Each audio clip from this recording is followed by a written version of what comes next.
Comment être parfait? Ouais, comment être parfait? Tu ne veux plus faire d'erreurs? Et peut-être qu'en plus, tu veux que ça arrive tout le temps. Mais tout ça, ça te prend du temps d'être parfait. Comment être parfait? Si tu te poses ces questions-là, bouge pas, j'arrive.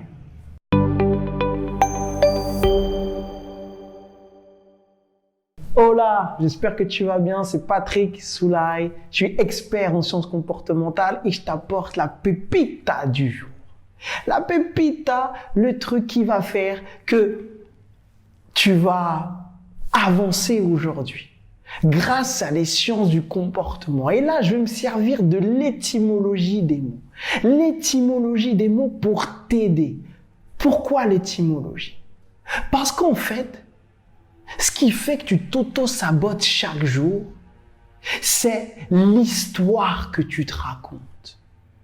Donc, des fois, tu vas utiliser des histoires qui vont te mettre bien. Tu vas dire, non, mais moi, je suis meilleur que lui. Et de cette pensée-là, va naître de la confiance. Ou alors, tes parents vont te dire, ou t'auront dit toute ta vie, que tu es médiocre, que tu es nul. Et donc, toute ta vie, le manque de confiance va se répercuter sur toi. Donc, pourquoi l'étymologie? Parce que dans les deux histoires que je viens de te raconter, on utilise des mots. Et pour combattre ces croyances ou ces histoires négatives, néfastes qu'on te raconte, il est intéressant du coup de connaître le sens du mot. Et c'est ça qui va t'aider à te raconter la bonne histoire. Et donc là, la perfection. Dans l'auto-sabotage, ça arrive, mais c'est la maladie, j'ai envie de dire, numéro 1. Et quand j'accompagne les gens, c'est ce que je vois en fait. Tout le monde cherche la perfection.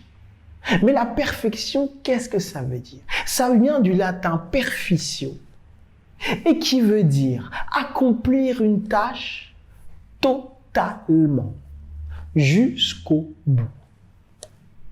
Ok?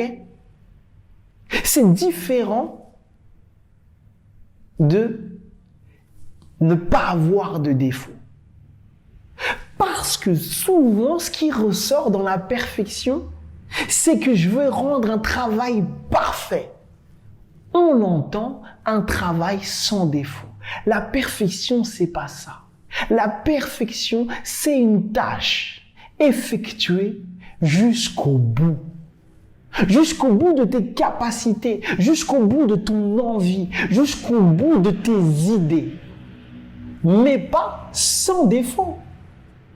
Voilà la différence. Voilà comment tu vas faire pour être parfait. Fais tes actions jusqu'au bout de ce que tu avais prévu. Mais accepte l'erreur, accepte que cela ne soit pas parfait. Donc, j'espère que ça t'a plu et j'espère que ça va t'apporter.